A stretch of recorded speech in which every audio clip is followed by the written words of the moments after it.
Agnes, tu plāno? Nu jā, jo agronoms taču plāno. Tu jau filmē? Jā. Nu labi, tad iesim uz Zemgales kviešu tīrumu, tepat mums aiz muguras, kur ir ļoti daudz kviešu šķirnes. Esam šeit, lai plānotu otrā fungicīda smidzinājumu, jeb kā mēs profesionāli sakam, T2 apstrādi.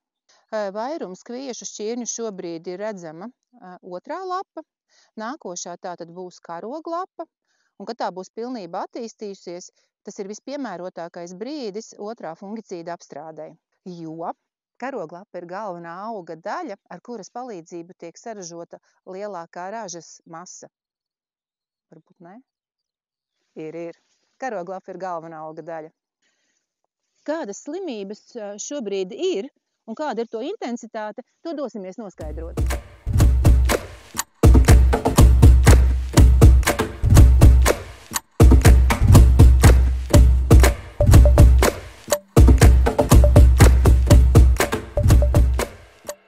Laikapstākļi slimību izplatībai šobrīd ir ļoti labvēlīgi, un apskatot šķirnes, vairumām dominējošā slimība šobrīd bija kviešu lapu dzeltenplankumainība, jeb DTR.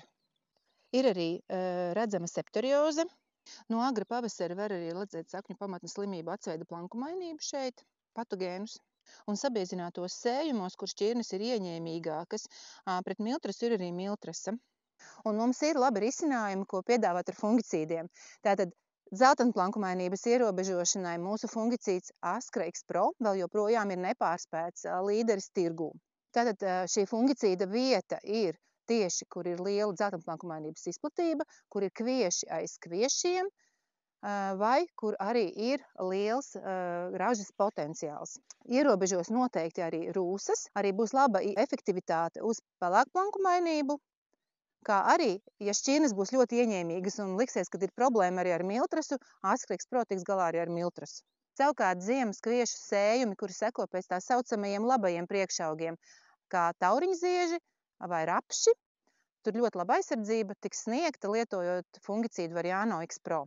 Kviešos otrā fungicīda apstrādē lietojot fungicīdus Ascraix Pro vai Variano X Pro, devas ir elastīgas. Tās atkarīgas no priekšauga, no slimību intensitātes un no sējuma potenciāla.